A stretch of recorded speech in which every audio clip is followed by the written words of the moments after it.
tumigil ka! Sabi sa balita, nakakamatay daw yung lato-lato! Hindi naman totoo yan, Nay! Buhay pa ako, oh! Akin na yan! Walang maglalato-lato, ha? Ano ba yan, Nay? A few moments later. Wala na akong magawa. Oh, anak, saan ka pupunta? Lalabas lang po ako, Nay. Bawal ka lumabas, anak! Sabi sa Facebook, marami daw nangingitap ngayon! Di totoo yan! Pumasok ka sa loob! Bawal na maglato-lato, bawal pa lumabas. Ano na lang gagawin ko? Init. Anak, wag mo bubuksan yan! Bakit na naman, Nay? Sabi sa Facebook, sumasabog na daw yung mga electric fan ngayon. Nakakatakot na. Ang init-init, Nay. Magtiis ka muna. Ang init-init. Nakakainis. Maniwala lang tayo kung ano yung nasa Facebook. Utu-utu ka pala, Nay, ha? Humanda ka.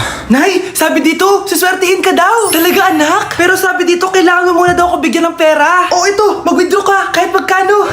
Siswertihin na ako. Tapos sabi sa balita, gaganda ka daw kapag binigyan mo ako ng bagong cellphone. Gaganda ako? Oh, ito, bagong cellphone. Sa'yo na yan.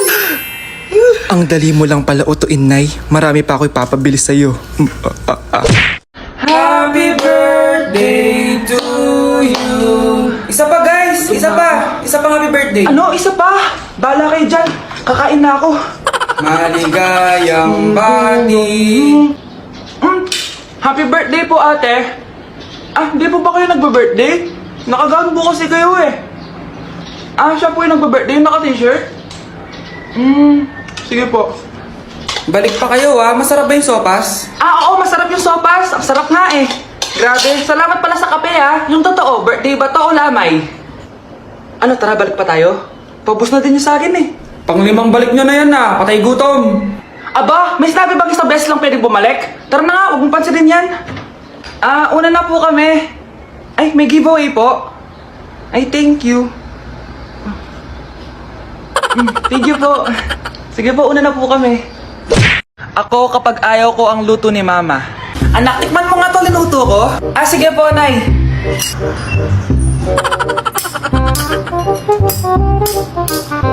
Nay, ba't ganito po yung lasa? Ayoko po nito. Anong sabi mo? Makakatim ka sa akin, pasok mo sa bunganga mo yan. Sige po, Nay, kakainin ko na. Si Mama kapag ayaw niya ang luto ko. Nay, tingnan niyo po yung niluto ko. Ano ba to, anak? Ganito yung lasa nito. Ayoko nito, ayoko. Ayoko talaga, maalat. Ayoko. Masyadong maasim. Ayoko talaga, anak. Galingan mo pa sa susunod, Ayoko talaga to eh. Oh, Ma, ayaw mo talaga pero naubos mo, no? Ang fresh ko today. Anak, sali mo naman ako dyan sa selfie mo. Sige na, tara. 1, 2, 3. Ayan! Oh, sige na, anak. Magluluto na ako, ha? Ba't wala si nanay dito? Bes, sira na ata tong phone ko. Bago lang yan, anyari? Nag-selfie kasi kami ni nanay pero sa picture, ako lang yung nandun. Ha? Posible ba yun? Yun na nga eh. Tayo mo kaya picture nanay mo na mag-isa lang siya.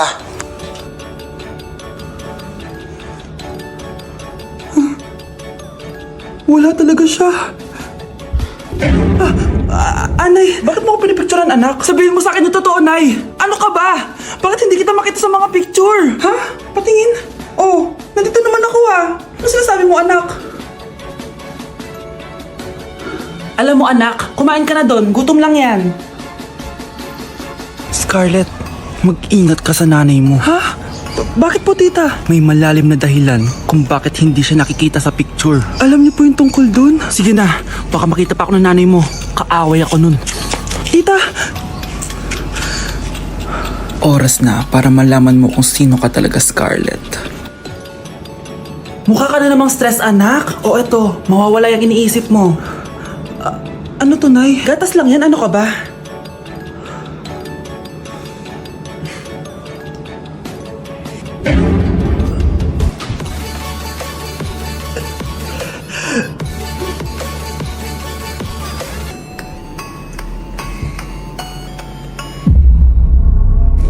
Isa ka na din katulad ko, anak. Anong ginawa mo sa akin, Nay? Kakaiba yung nararamdaman ko. Gusto mo malaman ang totoo, di ba? Isa akong diwata mula sa mundo ng Encantasia. At isa sa kapangyarihan ko ay ang manipulahin ang picture na nasa cellphone mo. Bakit di mo lang sinabi sa akin, Nay? Dahil ngayon, ang tamang panahon, anak. At nasa katawan mo na ang kapangyarihan na para sa iyo. Pero, paano ko malalaman kung ano yung kapangyarihan ko? Ikaw ang tutuklas niyan, anak. Ano kaya magiging kapangyarihan ko? Baka nagiging invisible ako.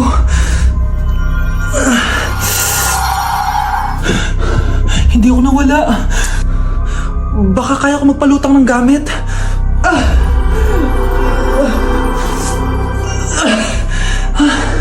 Hindi lumutang. Ang hirap naman neto. Baka kaya ko tumagos sa pintuan. Aray. Natatay ako.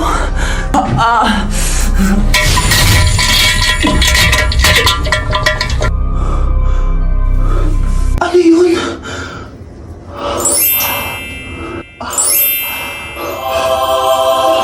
Ito ba yung kapangyarihan ko? Tumain ng ginto? Nay, alam ko na yung kapangyarihan ko! Tumatay ako ng ginto! Anak, uminom ka na maraming pampatae para yumaman na tayo! Talino mo talaga, Nay.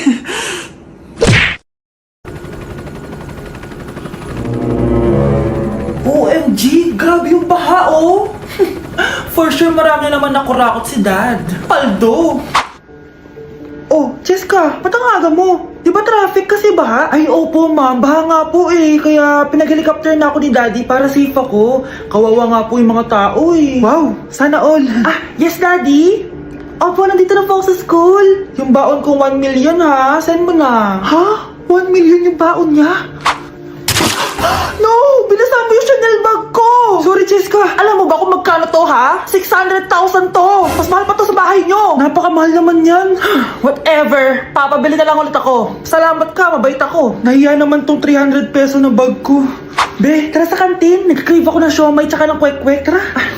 Pwede bang sa Wolfgang na lang tayo mag-lunch? Hindi kasi ako sanay sa mumurahing pagkain. Be, anong akala mo sa akin? Anak ng CEO? Ano ba yan? Hindi ba kayo binibigyan ng allowance ng daddy nyo? Ako na nga lang. Hindi ka naman ganyan dati. Okay, class. Si Cheska na ang bago nating treasurer. Ma'am, wag si Cheska. Kukurakutin niya lang yung class funds natin. Parang tatay niya. Flood control, ayaw. Gastos, gusto. Kaya mayaman si Cheska kasi korap ang pamilya niya. Ang laki ng tax na binabayaran ko. Sa Disney Princess pala natin napupunta lahat. Habang kami, binabaha na dito. Ikaw pa helicopter lang. Wow, napaka-lavish mo naman. Tsaka, pairam muna ako nito Chanel bag mo ha. May ambag din ako dito, no? Hindi kami titigil hanggat walang nakukulong. Deserve niyong magdusa. Kaya hindi umuunlad ang Pilipinas dahil kinukurakot nyo. Mahiya naman kayo! Don't stop shaming them. Deserve nila yan. Mainit ang mata sa atin ng mga tao. Kaya siguraduhin nyo na magmumukha tayong malinis, ha? Dad! Alam na nilang lahat! Nadidepress na ako! Binabash nila ako social media. Tapos kanina sa school, binubuli nila ako. Nasisira image ko. Ayusin mo to, Dad! Gumagawa na ako ng paraan, anak.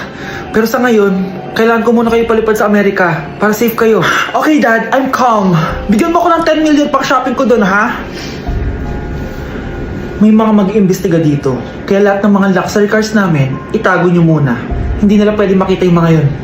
Base sa report na binigay sa akin, may ghost project daw kayo. Totoo ba yun?